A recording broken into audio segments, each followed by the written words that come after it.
আসসালামু আলাইকুম রহমতুল্লাহি বারাকাতুহু। 25 বছর সংসার করার পর ডিভোর্স নিতে চাই এক মহিলা। কারণ জানলে অবাক হবেন, তবে কারণটা সে জানাতে রাজি হয়নি প্রথমে। তবুও কারণ না দেখালে তো আর ডিভোর্স হয় না। কিন্তু তার স্বামী তাকে ছাড়তে চায় না, মৃত্যুর আগ পর্যন্ত তার সাথে থাকতে চায়। জলি ও মান্নান দুজনেই সরকারি চাকরিজীবী। উকিল জিজ্ঞাসা করলো, আপনার স্বামী কি পরকীয়া করে? আপনার সাথে খারাপ ব্যবহার করে, অত্যাচার করে? জলি ম্যাডাম বলল, না, আমি ছাড়া আমার স্বামীর এখন কেউ নেই। সে আমাকে কোনো অত্যাচারও করে না এখন। আমরা দুজনে 5-6 বছর প্রেম প্রণয়ের পর বিয়ে করি। আমার মা বাবাকে জোর করে রাজি করিয়েছিলাম। বিয়ের পর আমার স্বামীকে বলেছিলাম আমার পড়াটা শেষ হোক, তারপরে বাচ্চা নেব। 1 বছর পর চাকরি, পড়া, বাচ্চা, সংসার সবকিছু কিভাবে ম্যানেজ করব আমি? ও আমাকে একসাথে 1 বছরের জন্ম নিয়ন্ত্রক পিল এনে দিয়ে বলেছিল, পিল খেয়ে বাজা হয়ে থাকো, বাচ্চার মুখ দেখতে হবে না কোনোদিন। আমি কন্ডোম ব্যবহার করতে পারবো না। চাকরি, পড়া, বাচ্চা, সংসারের সব কাজ আমি একা করে নাজেহাল হয়েছে। ও তখন অন্য রুমে আরাম করে ঘুমাতো। ওর মার বলা অনেক কটু কথা হজম করেছে। আমি মা ছেলের প্রতিদ্বন্দ্বী হয়েছি, ওকে পাশে পাইনি কখনো। আমি বলেছি আমার টাকা দিয়ে লোক রাখার জন্য, কিন্তু রাখতে দেয়নি। উল্টো মা, ছেলে, ছোট ভাই আমার কষ্ট দেখে মজা নিত। আমি অসুস্থ হলে পাশে পাইনি, কিন্তু অন্য সুন্দরী কলিগরা অসুস্থ হলে সাজেশন দিত ফোনে। শাশুড়ি, দেবরের অনেক অত্যাচার সয়েছি স্বামীর ভালোবাসা পাওয়ার লোভে, পাইনি। আমি চাকরি করতাম, তবু অহংকার করিনি। অন্য কোথাও ভালোবাসা কিনতে চাইনি। আমার প্রেমিক বিয়ের পর অত্যাচারী স্বামী হয়ে উঠল। সে ভালো ছেলে, ভালো বাবা, ভালো ভাই, ভালো বস, শুধু ভালো স্বামী বা ভালো প্রেমিক হওয়ার চেষ্টা করলো না।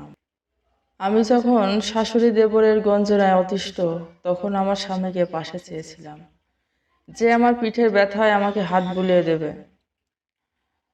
আমি বাসায় এসে কাজ করলে বলবে, দুজনে অফিস করি, দুজনে বাসার কাজ ভাগ করে করি। আমি মানা করলেও সে বলবে, চাকরি তো দুজনেই করি, ক্লান্ত তো তুমিও, ঘরের কাজ কেন একা করবে?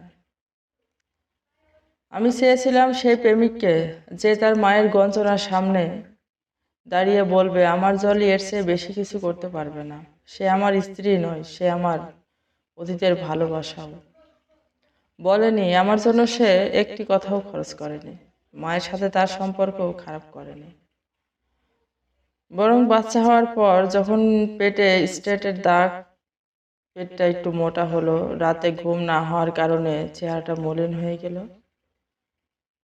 তখন সে আমাকে উল্টো নানান কটু কথা শোনানো শুরু করলো, আমাকে অবজ্ঞা করা শুরু করলো। আমার চেয়ে অফিসের রং মাখা কলিগের গুরুত্ব তার কাছে বেশি ছিল তখন। বাসায় ফিরেও তাদের সাথে কথা বলতো ফোনে। আমি আমার স্বামীকে অনেকবার অনুরোধ করে বলেছি, আমি তোমার প্রেমিকা হয়ে থাকতে চাই, আমাকে একটু সুযোগ করে দাও। আমার স্বামী তখন অন্য নারীর মধ্যে প্রেমিকা খুঁজতে ব্যস্ত। আমি তখনও ছেড়ে যাইনি, আমি তখনও অন্য কোথাও ভালোবাসা কিনতে চাইনি। বুকে পাথর চাপা দিয়েছি, যদি আমার হারিয়ে যাওয়া প্রেমিকটাকে খুঁজে পাই, কোনোদিন ফিরে আসে সে, সেই আশায়। আমার ছেলে তার বাবার ভালোবাসা হারাবে এই কথা ভেবে। সে বিবাহিত হয়েও অবিবাহিতের মতো জীবন কাটিয়েছে, যেখানে সেখানে ইচ্ছা মতো বেড়াতে চলে গেছে, ইচ্ছা মতো আসছে। তার জীবন সে একান্ত ব্যক্তিগতভাবেই কাটাইছে। আমার ছেলে এখন বিদেশে পড়াশোনা করে, ওর ইচ্ছা হলে দেশে ফিরবে, নইলে নাই। আমার মা বাবা মারা গেছেন, এখন আমার কোনো পিছুটান নেই। নিজে কষ্ট পেয়েও ওদের সেবা করেছি, ভালো রেখেছি, ভালো রাখার চেষ্টা করেছি। আমার কথাটা কেউ ভাবেনি। নিজের জীবনের স্বাদ আহ্লাদ কোনো কিছুই পূরণ হয়নি, পৃথিবীকে দেখাই হয়নি, জানাই হয়নি। আমার জীবনটাকে আমি সংসারের বাঁধন থেকে মুক্ত করতে চাই। জীবন সায়ান্নে এসে জানি আমার স্বামী আমাকে ছাড়তে চায় না।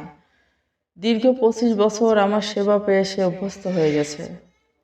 আমি তার অবলম্বন, অভ্যেস বলতে পারেন, অন্ধের যষ্টির মতো। অন্ধ হলে, পঙ্গু হলে যেমন লাঠির প্রয়োজন হয়, মানুষ লাঠি ব্যবহার করে, কিন্তু কেউ লাঠিটাকে ভালোবেসে ব্যবহার করে না, প্রয়োজনে ব্যবহার করে। আমার স্বামীর কাছে আমি তাই। আজ আমি তার একাকিত্ব জীবনের প্রয়োজন মাত্র, ভালোবাসা নয়। আমি এখন ইচ্ছে মতো সূর্য দেখতে চাই, পরন্তু দুপুর অবধি বিছানার আলিঙ্গনে থাকতে চাই। ইচ্ছে মতো নদী পাহাড় দেখতে চাই, সারা রাত জেগে ডায়েরিতে লিখে রাখতে চাই আমার জীবনে ঘটে যাওয়া ঘটনা। করতে চাই আমার জীবনের বহু হিসেব। পরের দিন সকালে কারোর জন্য খাবার বানানো তারা যেন আমাকে না করে বেড়ায়। আমি স্বাধীন হতে চাই।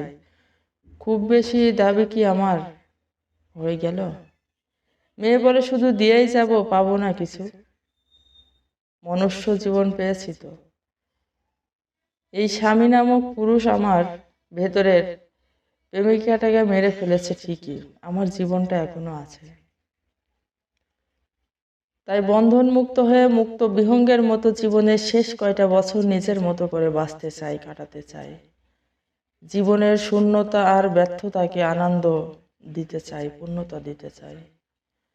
জীবনটাকে এই মিথ্যে বন্ধন থেকে মুক্ত করতে চাই আমি। তার কথা শুনে চুপ সবাই। জলি ম্যাডামের মতো হাজার হাজার নারীর মনের কথা এটা।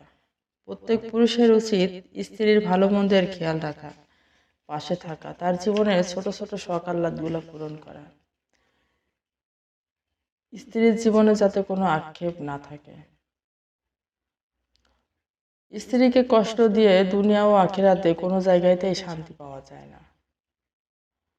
স্বামীর অধিকার দেখিয়ে যারা দিনের পর দিন স্ত্রীকে কষ্ট দেয়, স্ত্রীকে জীবন্ত লাশ বানিয়ে রাখে, তারা অত্যাচারী পুরুষ। তারা সত্যিকারের মানুষ নয়, অমানুষ। তাদের শাস্তি অবধারিত।